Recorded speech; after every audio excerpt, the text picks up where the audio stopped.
મોંઘવારીમાંથી રાહત મળશે, યુવાઓને રોજગાર મળશે, પણ આ બંને આશાઓ ઠગારી નીવડી.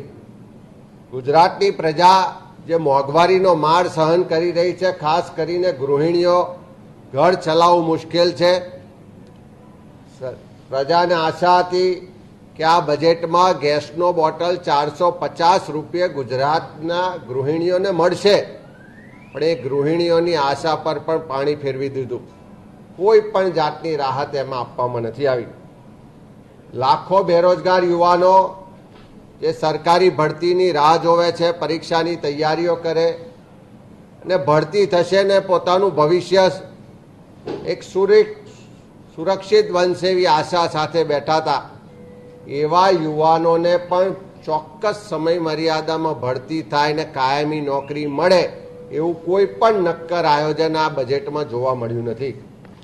ગુજરાતના કર્મચારીઓને આ સરકાર કર્મયોગી તો કે આ ગુજરાતના વિકાસમાં યોજનાઓને લોકો સુધી પહોંચાડવામાં દિવસ રાત મહેનત કરતા હોય એવા લાખો કર્મચારીઓને પણ હતું કે આ ડબલ એન્જિનની સરકાર છે, જૂની પેન્શન યોજના લાગુ કરવાની અમારી માગણી છે, લડત છે, એમાં કંઈક સરકાર વિચારશે અને આ બજેટમાં એના માટેની કોઈ વાત લઈને આવશે.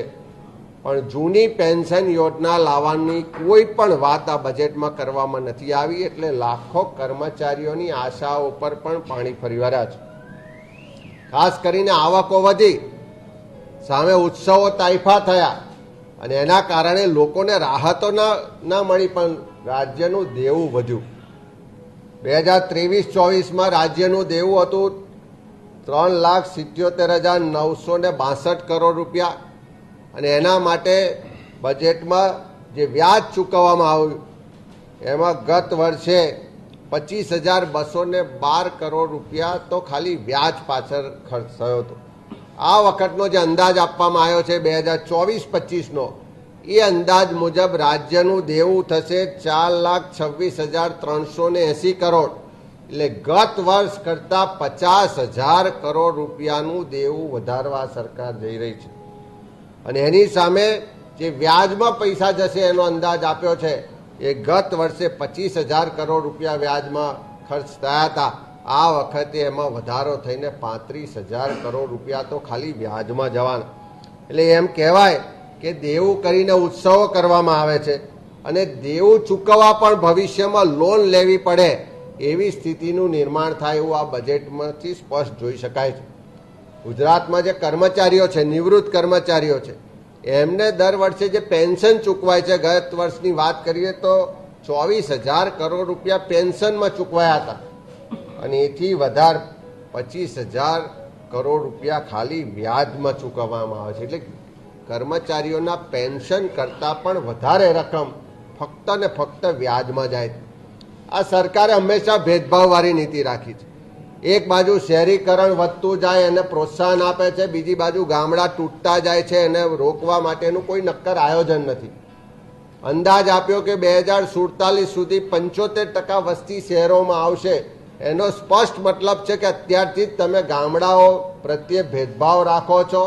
ગામડા તૂટે નહીં, ત્યાં સ્થાનિક રોજગાર મળે, ત્યાં સારું ઇન્ફ્રાસ્ટ્રક્ચર મળે, ત્યાં રહેવા માટેની, જીવવા માટેની સારી વ્યવસ્થાઓ મળે, શિક્ષણ આરોગ્યની વ્યવસ્થાઓ મળે, એની ચિંતા નહીં કરવાની, પણ શહેરીકરણને પ્રોત્સાહન આપીને ગામડાઓને નુકસાન કરવાનું, તોડવાનું, આવો ભેદભાવની નીતિ પહેલેથી રહી છે. અને એ જ રીતે આ સરકાર સબકા સાથ સબકા વિકાસની વાતો તો કરે, પણ રાજ્યમાં જે SC, ST, OBC માઇનોરિટી સમાજ છે, ગુજરાતની વસ્તીનો પ્રમાણ જોઈએ તો 52% વસ્તી બક્ષીપંચ સમાજની છે, 60% વસ્તી અનુસૂચિત જાતિ સમાજની છે, 14% વસ્તી આદિવાસી સમાજની છે અને 9% વસ્તી લઘુમતી સમાજની છે. આ 82% વસ્તીને કાયમ બજેટ આપવાનું થાય તો સરકારે ભેદભાવને અન્યાય કર્યો છે. આજે જ જોઈએ આંકડા તો બજેટની સ્પીચમાંથી સ્પષ્ટ થયું કે સામાજિક ન્યાય અધિકારીતા વિભાગ અંતરના જે નિગમો છે એમાં SC, ST, OBC માઇનોરિટી સમાજ એટલે 82% વસ્તી માટેના જે નિગમો છે એને 250 કરોડ ફાળવવામાં આવ્યા અને બિન અનામત આયોગને 600 કરોડ ફાળવવામાં આવ્યા. બિન અનામત આયોગને 600 ને બદલે 6,000 કરોડ ફાળવે તો કોઈ વાંધો હોઈ શકે નહીં, પણ 82% વસ્તીને દર વખત અન્યાય શું કામ? વારંવારની રજૂઆત, લેખિત મૌખિક આંદોલનો છતાં પણ આ સરકાર એસસી, એસટી, ઓબીસી, માઇનોરિટી સમાજ સાથે અન્યાય કરી રહી છે, ભેદભાવ કરી રહી છે અને ફરી એકવાર આ બજેટમાં એના દર્શન થયા છે.